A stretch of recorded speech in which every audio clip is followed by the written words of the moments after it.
है आज के पीसी में। और आप सब लोग अवगत हैं, आज हम लोगों का एक बहुत बड़ी उपलब्धि हुई है हम लोग की। अब टीआरई अध्यापक भर्ती परीक्षा का परिणाम हम लोग चरणबद्ध तरीके से घोषित कर रहे हैं। और आपने देखा होगा कि कल हम लोगों ने लगभग 16 विषयों का परीक्षाफल घोषित किया और आज भी एक वेबसाइट पर आ चुका है एक पॉलिटिकल साइंस का। और आने वाले समय में हम लोग 1-2 दिन में सभी परीक्षाफल घोषित कर देंगे। थोड़ा मैं इसकी पृष्ठभूमि में आप लोगों को कुछ बातें बताना चाहूँगा। आप लोगों को स्मरण होगा कि जिस समय सरकार ने यह घोषणा की थी कि अध्यापक भर्ती किया जाएगा और यह दायित्व बिहार लोक सेवा आयोग को दिया गया था, तब से लेकर के अब तक कई अवसरों पर अलग अलग तरीके से अलग अलग लोगों के द्वारा कई संदेह और कई प्रश्न चिन्ह भी उठाए गए थे। सबसे पहले तो ये कहा गया था कि आयोग की इतनी क्षमता ही नहीं है। 10 साल में आयोग ने मुश्किल से कुछ हज़ार नियुक्तियाँ ही की हैं, तो अब किसी भी हालत में इतनी बड़ी नियुक्ति आयोग नहीं कर पाएगी। उसके बाद पेपर लीक के बारे में भी लोग तरह तरह की संशय करते रहते थे, आशंका व्यक्त करते थे। उसके बाद आए दिन बार बार माननीय न्यायालय का हवाला दे करके भी लोग इसको कि परीक्षा तो स्थगित होने ही वाली है। ऐसा कोई दिन नहीं था जब लोग सुबह से लेकर के रात तक लोग इस परीक्षा को रद्द करने पर लगे हुए थे। उसके बाद कई अवसरों पर लोगों को तरह तरह की भ्रांति भी उत्पन्न हो गई, जिसके कारण से लोग कहने लगे कि अपियरिंग कैंडिडेट्स को भी मौका मिलना चाहिए। बाद में सरकार ने उसको मान लिया। उसके बाद नया एक विवाद खड़ा हो गया और वो माननीय सर्वोच्च न्यायालय के आदेश के बाद बीएड वर्सेस बीटीसी का प्रश्न उठ गया। उस अवसर पर भी कई लोगों ने कहा कि अब तो परीक्षा को पोस्टपोन कर ही देना चाहिए, नहीं तो माननीय सर्वोच्च न्यायालय क्या मानना हो जाएगी। उस दरमियान हम लोगों ने यह भी एक निर्णय लिया था कि चूँकि परीक्षार्थी संशय में पड़े हुए थे, आए दिन परीक्षा स्थगित होने की बात, परीक्षा रद्द होने की बात और तरह तरह के विवाद के कारण से परीक्षार्थी जो थे, अभ्यर्थी जो थे, वो शायद उतनी तैयारी नहीं कर पा रहे थे। इसके कारण से भी हम लोगों ने ये प्रस्ताव रखा हुआ था कि हम 75% अभ्यर्थी या रिक्ति दोनों में जो कम है उसके उतना तक हम लोग जाने का कोशिश करेंगे और उसके लिए क्वालिफाइंग जो मार्क्स है, कट ऑफ मार्क्स है, वो हम रिलैक्स भी कर सकते हैं। इसको लेकर के भी कुछ लोगों ने कहा कि अब तो गुणवत्तापूर्ण शिक्षा का क्या मतलब रह गया जब आप फेलियर कैंडिडेट्स को भी आप सेलेक्ट कर लेंगे। उसके बाद जब हम लोगों ने परीक्षा आयोजित कराई और जो प्राथमिक वाले पीआरटी वाले जब निकल के आए तो लोगों ने हल्ला करना शुरू किया कि ये परीक्षा तो ऑफिसर्स के लिए है, ये परीक्षा तो टीचर्स के लिए नहीं है, फिर सरकार की नीयत ही नहीं है नियुक्ति करने की। ये सब बातें हुई। उसके बाद जब हम लोग OMR शीट नहीं अपलोड कर रहे थे तो लोगों ने उसके लिए मांग करना शुरू किया कि OMR शीट क्यों नहीं अपलोड हो रहा है। जब ये बताया गया कि कई अभ्यर्थियों ने OMR में अपना रोल नंबर या सब्जेक्ट कॉम्बिनेशन या बुकलेट सीरीज़ गलत लिखा है, उसके हम लोग क्रॉस वेरिफिकेशन कर रहे हैं, तब उस पर लोगों ने कहना शुरू किया कि आप लोग OMR में करेक्शन कर रहे हैं, मैनिपुलेशन कर रहे हैं और तरह तरह की शिकायत होने लगी। उसके बाद डॉक्यूमेंट वेरिफिकेशन के स्तर पर भी लोगों ने कहना शुरू किया कि क्यों डॉक्यूमेंट वेरीफाई करा रहे हैं वगैरह वगैरह। एग्ज़ाम में तो लोग कह ही रहे थे कि जब परीक्षा फल ही नहीं देंगे तो परीक्षा कराने का क्या मतलब है, बाराती और दूल्हा की बात भी कह रहे थे। और इन सभी जो ऑब्स्टेकल्स थे, रुकावट थी, उसको दरकिनार करते हुए जब हम लोगों ने परीक्षा संपन्न करा लिया, तब उसके बाद परीक्षा जब सब साफ सुथरे तरीके से हुआ तो लोगों की अपेक्षाएं, उम्मीदें इस हद तक बढ़ गई कि लोग अब ये भी मांग करने लगे कि सीटेट में जो अनुत्तीर्ण हो गए वो कहने लगे कि 5% रिलैक्सेशन कर दीजिए, जैसे कि मेरे पास सभी समस्या का समाधान हो। वो भी मेरे ही अधिकार क्षेत्र में लगता है कि जैसे है। या टीआरई में भी लोग पता नहीं कैसे लोग 5% अतिरिक्त रिलैक्सेशन की बात करने लगे। उसके बाद अभ्यर्थी 1000 गलतियाँ करें, सर्टिफिकेट्स में तरह तरह की गलती करें, बोले कि मेरा से तो यह गलती हो गया, मुझसे यह गलती हो गया, मुझे और मौका मिले, मुझे और मौका मिले। और इतनी गलतियों के बावजूद भी जब वो आयोग से ये अपेक्षा करने लगे कि हम तो टाइमली रिजल्ट दे दें और अगर हमें विलम्ब हो रहा है तो हम भ्रष्टाचारी हैं, अगर हम OMR में विलम्ब से अगर कर रहे हैं तो भ्रष्टाचारी हैं, रिजल्ट टाइम पर नहीं दे रहे हैं, तुरंत नहीं दे रहे हैं, चाहे उनकी कितनी भी गलतियां हों, लेकिन हम अगर रिजल्ट टाइम पर नहीं दे रहे हैं तो हम गलत कर रहे हैं। सब कुछ होने के बाद अब जब अभ्यर्थी इतनी अपेक्षाएं अपनी बढ़ा लिए और आप लोग भी बढ़ा लिए, तो सरकार भी पीछे क्यों रहती। तो सरकार ने भी हम लोगों से ये अपेक्षा किया कि भाई आप रिजल्ट के साथ साथ जिला भी आवंटित कर दें। अब आप देखें कि हमारे काम कितने बढ़ गए, और ये सभी काम हमें बिना किसी मिस्टेक के, बिना कोई त्रुटि के फुल प्रूफ तरीके से करना है। ये छोटी बात नहीं है। ये आयोग के पूरे टीम को मैं इस बात के लिए धन्यवाद देना चाहूँगा। हमारे रियामसन कंट्रोलर टीआरई के हैं शर्मा जी, आयोग के सचिव हैं, और तमाम जो पीछे में जो लोग यहाँ पर नहीं है, जो पीछे में तमाम लोग जो काम कर रहे हैं, ये एक तरह से इतिहास इन लोगों ने बनाया। मैं आपको कुछ फैक्ट्स बताना चाहूँगा कि कैसे ये एक इतिहास बना है। परीक्षा हमारी संपन्न हुई 24, 25, 26 अगस्त को, और अभी 2 महीने भी नहीं हुए हैं 60, और हम लोगों ने 43 पेपर विषय उसका परीक्षा फल बना लिया है, और सभी कैंडिडेट्स को हम लोगों को जिला भी आवंटित करना था। इंटू 38 कर दीजिए, तो हर जिला के लिए भी हम लोगों ने सूची बना लिया है। आप लोगों ने देखा होगा कि अभी तक जितने परीक्षा फल घोषित हुए हैं सब में जिला भी हम लोगों ने आवंटित कर दिया है।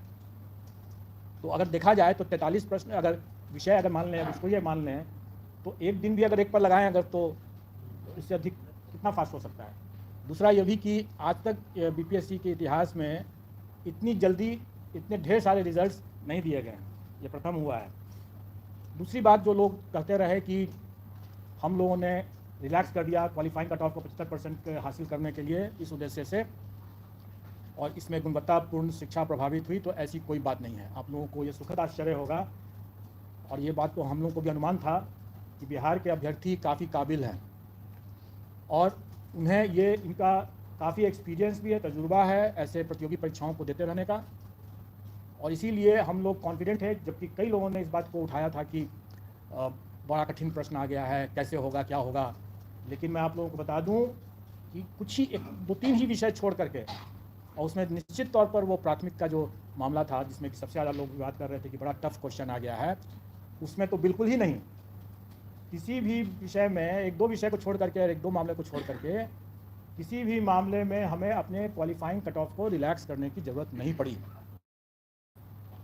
सभी अभ्यर्थी अच्छी गुणवत्ता के हैं, और जो सफल हुए हैं वो निश्चित तौर पर अच्छे लोग हैं। इस परीक्षा में हम लोगों ने बड़े पैमाने पर टेक्नोलॉजी का उपयोग किया। कुछ की बानगी तो आप लोगों ने यहाँ के आयोग के हमारे कमांड कंट्रोल रूम को भी देख करके आप लोगों ने समझ लिया होगा। कुछ की बानगी जो मुन्ना भाई पकड़े गए उन्हें भी अब समझ में आ गया होगा।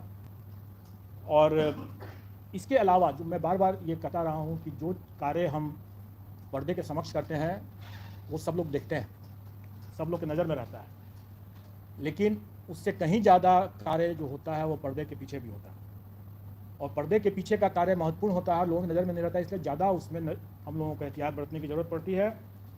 आज जो हम इतने परीक्षा फल को बनाए हैं, और आज जो हम जिला आवंटन कर पाए हैं इतने कम समय में, इसका श्रेय जाता है हम लोगों के टेक्नोलॉजी का यूज़ करने का। हम लोगों ने सारा चीज़ सॉफ्टवेयर से किया, रिज़ल्ट भी बनाया सॉफ्टवेयर से, और डिस्ट्रिक्ट एलोकेशन भी सॉफ्टवेयर से हम लोगों ने किया है।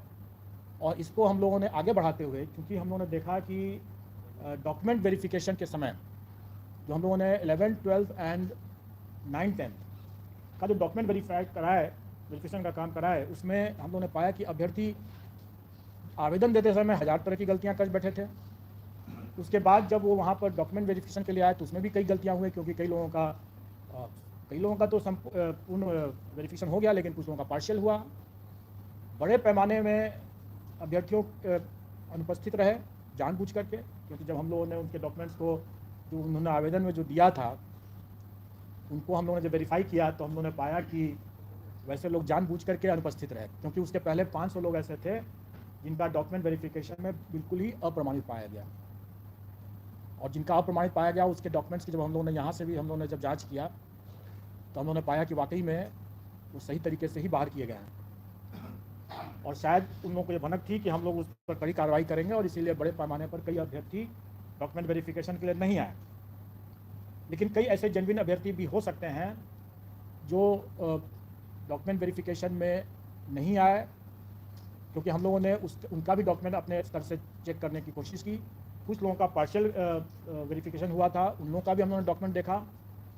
इन सब कठिनाइयों को देखते हुए हम लोगों ने यह निर्णय लिया कि हम लोगों को इसमें भी टेक्नोलॉजी का उपयोग करना पड़ेगा, क्योंकि हम लोग ये सारा कार्य खुद नहीं कर सकते हैं।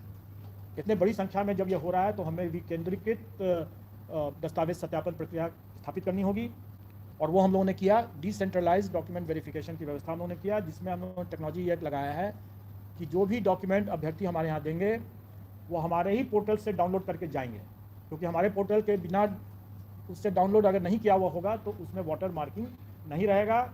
इसका मतलब ये होगा कि वो डॉक्यूमेंट हमारे पोर्टल पर नहीं है।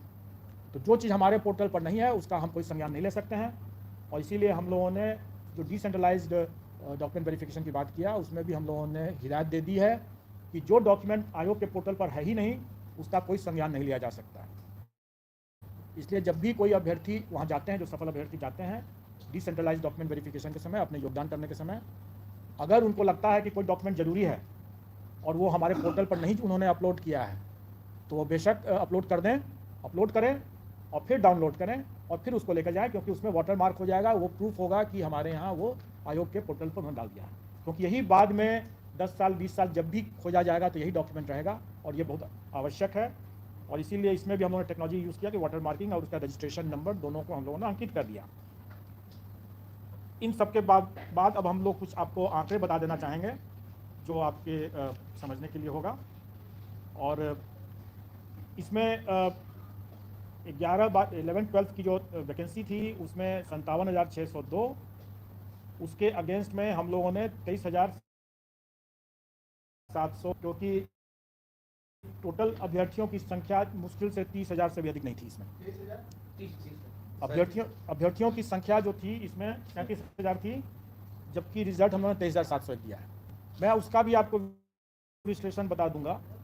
अभी हम लोग जो 11-12 का मामला है उसमें 23,701 हम लोग रिजल्ट दे रहे हैं।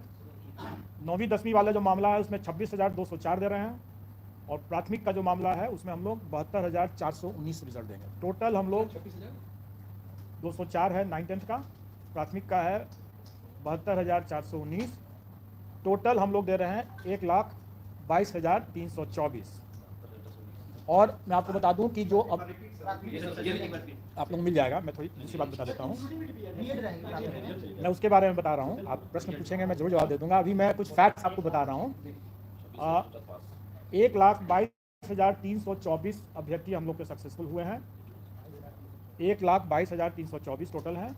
और अगर हम लोग थ्योरेटिकल मैक्सिमम देखें, मतलब कहने का यह है कि कुछ विषय में अभ्यर्थी बहुत कम है, वैकेंसी ज़्यादा, स्वाभाविक है कि उससे अधिक हम दे ही नहीं सकते जितने अभ्यर्थी हैं। तो थ्योरेटिकल मैक्सिमम जो था वो 1,70,461 नहीं है, क्योंकि अभ्यर्थी कई विषयों में बहुत कम है वैकेंसी से। तो टोटल थ्योरेटिकल मैक्सिमम था 1,32,000, 1,31,000 कुछ 100 है, 1,32,000 मान लें।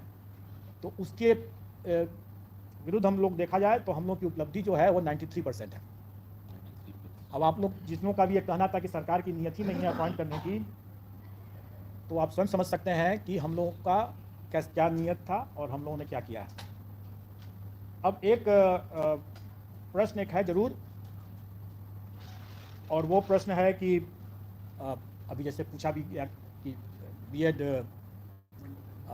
बीएड वर्सेस बीटीसी का क्या होगा।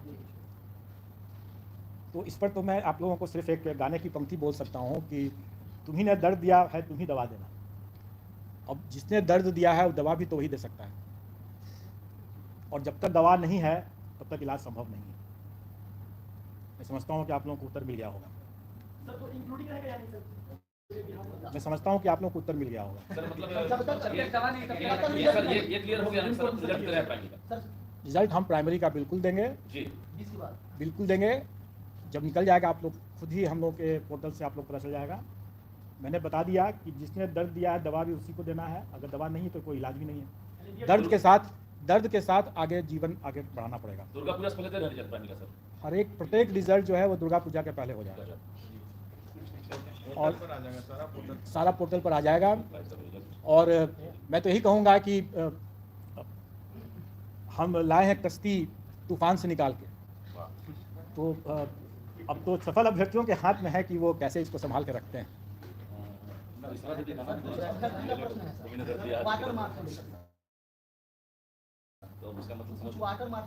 कुछ नहीं होगा, डोंट वरी।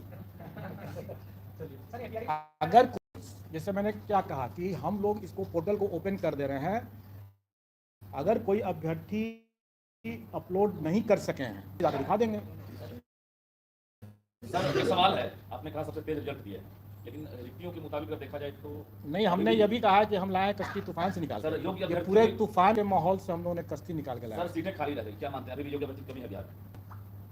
देखिए, जो सीट खाली रह जाती है या जैसे डॉक्यूमेंट वेरिफिकेशन जो अभी प्राइमरी का डिसेंट्रलाइज्ड वे में नए तरीके से अभी होना बाकी है, जो कि योगदान के समय होगा। जो डॉक्यूमेंट वेरिफिकेशन हम लोगों ने कराया डिसेंट्रलाइज्ड वे में 9, 10 और 11, 12 का, उसमें जो हम लोग का पार्शियली वेरीफाइड हुआ उनको हम लोग फिर से मौका दिए हैं और वो वहाँ पर जाकर के दिखा सकते हैं। उसके अलावा ये भी है, जैसे बहुत बार लोग बोलते रहे हैं कि कई अभ्यर्थी अपना गलत सर्टिफिकेट दे दिए जो कि उनकी अर्हता नहीं थी। अब STET की परीक्षा, B.Ed की परीक्षा के पहले या बाद में, या PG की परीक्षा के पहले या बाद में, ये सब निर्णय राज्य सरकार को करना है।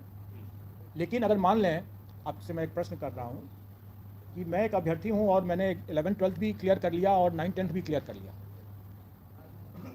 तो हम अगर उसको 11, 12 में अगर उसका हम डिक्लेयर करेंगे रिजल्ट और 9, 10 में नहीं करेंगे, और कहीं वो 11, 12 की डॉक्यूमेंट वेरिफिकेशन में पोस्ट ग्रेजुएट डिग्री उसका नहीं सही पाया गया तो वो बाहर हो जाएगा।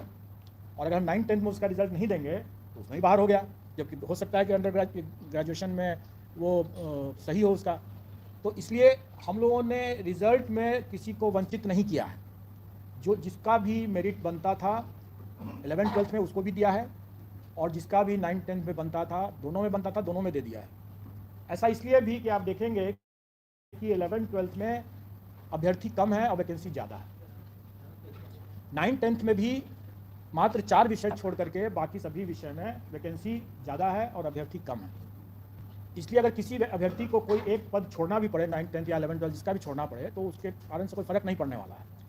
लेकिन जहाँ तक उन विषयों में जहाँ पर अभ्यर्थी ज़्यादा हैं और वैकेंसी कम है, वहाँ पर अगर कोई छोड़ता है तो दूसरा, तो वेटिंग लिस्ट में दूसरे को दिया जा सकता है, लेकिन इसका निर्णय राज्य सरकार करेगी। सर एक सवाल है तो सर, एक मिनट में इसको कंप्लीट कर लूँ। इसका निर्णय राज्य सरकार करेगी। तो वेटिंग लिस्ट का मुद्दा जो है वो राज्य सरकार के निर्णय पर होगा, क्योंकि ये अभी कहा नहीं जा सकता कि वेटिंग है कि नहीं, क्योंकि अभी जो हम लोगों ने सशर्त रिजल्ट निकाला है, या मेरा पूर्ण रिजल्ट नहीं है, क्योंकि डॉक्यूमेंट वेरिफिकेशन में छट जाएगा तो छट जाएगा। और हमारे पास तो सभी का मेरिट लिस्ट है। अगर सरकार कहेगी कि इसी बार में मेरिट लिस्ट में जोड़ दिया जाए वेटिंग लिस्ट करके, तो हम लोग दे देंगे। अगर सरकार बोलेगी कि नहीं इस बार नहीं, हम लोग अगले बार में ले जाएंगे इसको, तो अगले बार में ले जाएंगे। तो ये प्रश्न जो है जो आप लोग पूछ रहे हैं, ये प्रश्न फिर सरकार से आप सर योग्यता पर आपने अभी पहले ही कहा कि बिहार के जो छात्र हैं वो जो काफी प्रतिभाशाली हैं, या जो आपको क्या लग रहा है कि सीटों की तुलना में अभ्यर्थी ही कम थे, या फिर हम पूछ रहे हैं क्या योग्यता पर भी आपको लग रहा है? वो 4 विषय का जो भी क्यों वो सब विषय का बता रहे थे। देखिए, सभी अभ्यर्थी प्रतिभाशाली रहे, जो सफल है कम से कम वो तो प्रतिभाशाली है। क्योंकि मैंने जैसे बताया कि हमें क्वालिफाइंग कट ऑफ को रिलैक्स करने की विशेष ज़रूरत नहीं पड़ी। 2-3 विषय हो सकते हैं जिसके बारे में आपको बताया जाएगा, लेकिन उसमें भी हमें ज़्यादा नहीं, 1-2 नंबर बोनस देना पड़ा, उससे अधिक नहीं फ़र्क पड़ा। इसलिए ये कहना कि हम लोगों ने क्वालिफाइंग को कट ऑफ को काफ़ी रिलैक्स किया, ऐसी कोई बात नहीं है। प्रतिभाशाली अभ्यर्थी है, अनुभवी है और काफ़ी मेहनती भी है।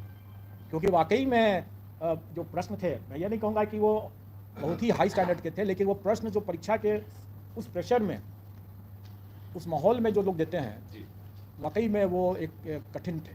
सर ये जो पार्शियली वेरीफाइड हुए हैं उसका रिजल्ट आपने दिया है या उसको नहीं दिया है? हमने सबको दिया है। पार्शियली वेरीफाइड को देखिए, हमने अभ्यर्थियों के हित में जो मामले पार्शियली वेरीफाइड के थे उनके डॉक्यूमेंट्स को भी, और जो अनवेरीफाइड थे उनके डॉक्यूमेंट्स को भी, और जो एब्सेंट थे उनके डॉक्यूमेंट्स को भी हम लोगों ने आयोग में जो उन्होंने आवेदन में दे रखा था उसको जांच किया, और उसके जांच करने में अगर हमें क्लियर कट मिल गया कि ये बोगस है तो हमने छांट दिया। लेकिन जहां भी हमें लगा कि इसको कुछ एक मौका दिया जा सकता है, उसको हम लोग नहीं छांटा, उसको बेनिफिट ऑफ डाउट हम लोगों ने दिया है। और इसीलिए हम लोगों ने जो अपना जो रिजल्ट निकाला है वो सशर्त निकाला है। मिली है क्या सर? कुछ देखने को मिला है कंप्यूटर साइंस में? बुद्धिमान के लिए इशारा काफ़ी है, और वो आप जब आप रिजल्ट देखेंगे तो आपको क्लियर हो जाएगा, और उसके लिए आपको ज़्यादा प्रतीक्षा करने की ज़रूरत नहीं है। कुछ बातें जो है हमारे एग्जामिनेशन कंट्रोलर साहब से आप पूछें, क्योंकि आप ज़्यादा परीक्षा की ज़्यादा डिटेल्स में आप पूछ रहे हैं।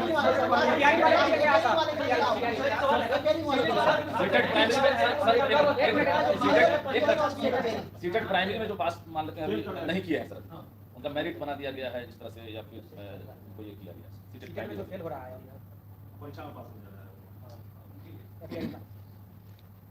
देखिए, मैंने पहले भी कहा कि अभ्यर्थी जो डॉक्यूमेंट अपना सबमिट कर दिए, क्योंकि जो सीटेट पास वाले ऐसे कई अभ्यर्थी हैं जिन्होंने अपना डॉक्यूमेंट जमा कर दिया, वो तो ठीक है। डॉक्यूमेंट वेरिफिकेशन वैसे भी जब उनका आया तो अगर वो पास नहीं किए होंगे, जो पास किए होंगे जरूर दे दिए होंगे, लेकिन जो पास नहीं किए हैं वो शायद अपना अपलोड नहीं किए, और उनका हमारे पास में